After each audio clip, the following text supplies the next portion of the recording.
उत्तर प्रदेश में इस समय हर तरफ हर हर महादेव की गूंज है। सावन की इस बहार में शिव भक्तों की टोलियां शिव के जलाभिषेक के लिए निकल पड़ी हैं, जिनके लिए योगी सरकार की अभूतपूर्व तैयारियां हैं।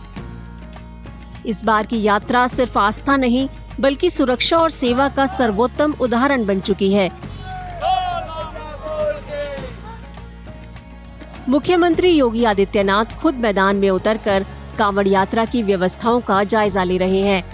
उन्होंने मेरठ और मुजफ्फरनगर के कांवड़ मार्गों पर हवाई निरीक्षण किया, साथ ही शिव भक्तों पर पुष्प वर्षा कर उनका अभिनंदन करते हुए अपनी भारतीय सनातन परंपराओं के प्रति सम्मान भी प्रकट किया।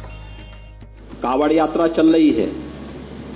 समाज का सबसे यानी श्रमिक वर्ग से लेकर के उच्च वर्ग तक हर व्यक्ति इस अभियान के साथ जुड़ा हुआ। एकता का अद्भुत संगम, कोई भेदभाव नहीं, न जाति का भेद है, न क्षेत्र का भेद है, न वर्ग का भेद है, न मत का भेद है, न संप्रदाय का भेद है। हर हर बम बम बोलते हुए जाते हैं।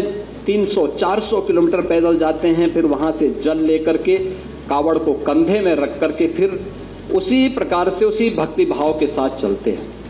प्रयागराज हो या वाराणसी, मेरठ हो या मुजफ्फरनगर, हर जगह कांवड़ यात्रा के लिए विशेष इंतजाम है। महाकुंभ जैसी सुरक्षा व्यवस्था और हाईटेक मॉनिटरिंग के जरिए इस यात्रा को पूरी तरह सुरक्षित और व्यवस्थित बनाया गया है, जिसके लिए 29,000 से ज्यादा CCTV, 395 हाईटेक ड्रोन, 587 अधिकारी, 13,520 सब इंस्पेक्टर, करीब 40,000 सिपाहियों की तैनाती की गई है। इसके अलावा सोशल मीडिया मॉनिटरिंग सेल भी पूरी तरह से सतर्क है। रियल टाइम मॉनिटरिंग के लिए मॉडर्न कंट्रोल रूम से निगरानी, आसमान में ड्रोन और जमीन पर ATS, RAF और QRT की तैनाती की गई है। कांवड़ियों के लिए डेडिकेटेड मार्ग निर्धारित किए गए हैं और हर समस्या के समाधान के लिए हेल्प डेस्क की व्यवस्था की गई है। सरकार, शासन और पुलिस मुख्यालय द्वारा विभिन्न निर्देश दिए गए हैं, जो कि इस पर्व को सुरक्षित एवं सुगम करवाने के लिए कहे गए हैं। इसके लिए जहां प्रशासन एक और अपनी तैयारियां करता है, जहां पर वो जो हमारे रास्ते हैं उनकी साफ़ सफाई, मंदिरों के आसपास साफ़ सफाई, विभिन्न व्यवस्थाएं देने के काम करता है, चिकित्सा शिविर का काम चलता है, अग्नि सुरक्षा से हमारे फायर सर्विस के लोग उसमें लगे रहते हैं। अग्नि सुरक्षा के लिए हमारे टेंडर विभिन्न जगह खड़े होते हैं। ड्रोन और CCTV कैमरे से भी निगरानी की जा रही है।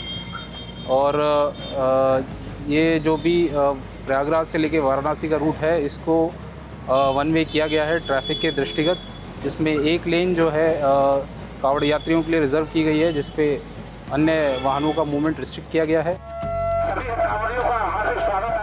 प्रशासन ने न सिर्फ यात्रा को सुगम बनाया है, बल्कि शिव भक्तों के स्वास्थ्य की भी पूरी जिम्मेदारी ली है।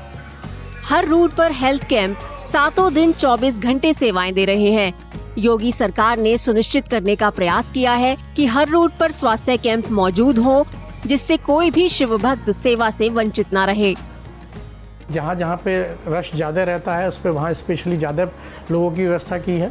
और हर जगह जो मेन प्रॉब्लम्स आती है कांवड़ियों को, एक तो उसके बारे में आती है कि जो उनको छाले पड़ जाते हैं और एक दर्द की समस्या ज़्यादा रहती है, तो उसके लिए विशेष व्यवस्था की है। साथ ही हमने anti snake venom, ARV vaccine और एंटी डायरियल ड्रग्स, इस तरह लगभग 55 दवाइयों की व्यवस्था हमने हर कैंप में की है। और वहाँ पे राउंड द क्लॉक हमारे पूरा स्टाफ मौजूद है। स्वागत द्वार, स्वच्छता अभियान, राहत केंद्र और सेल्फी पॉइंट जैसी व्यवस्थाएं इस यात्रा को और भी खास बना रही हैं। शिव भक्त कांवड़िये इस बार की व्यवस्था से उत्साहित और संतुष्ट हैं। उनका कहना है कि इस बार की यात्रा में सेवा, सुरक्षा और सम्मान सब कुछ मिल रहा है। श्री योगी आदित्यनाथ जी को बहुत बहुत धन्यवाद करता हूँ कि जो यहाँ इतनी अच्छी व्यवस्था दिए हैं हम लोगों को, रहने की व्यवस्था, हर चीज़ की व्यवस्था। यहाँ जो बनारस में जो आपकी भव्य व्यवस्था माननीय मोदी जी और माननीय योगी जी की है, कांवड़िये के लिए रास्ते में आने जाने में प्रशासन की व्यवस्था, यहाँ पे मेला क्षेत्र में बाबा के स्थान पर जो व्यवस्था दिख रही है कभी दिखी नहीं। कांवड़ यात्रा 2025 एक ऐसा आयोजन बन चुका है जिसमें शिव भक्तों की आस्था और प्रशासनिक तैयारियों का अद्भुत और अद्वितीय तालमेल देखने को मिल रहा है। योगी सरकार की इसी हाईटेक व्यवस्था ने इस बार की कांवड़ यात्रा को और भी भव्य, सुरक्षित और ऐतिहासिक बना दिया है।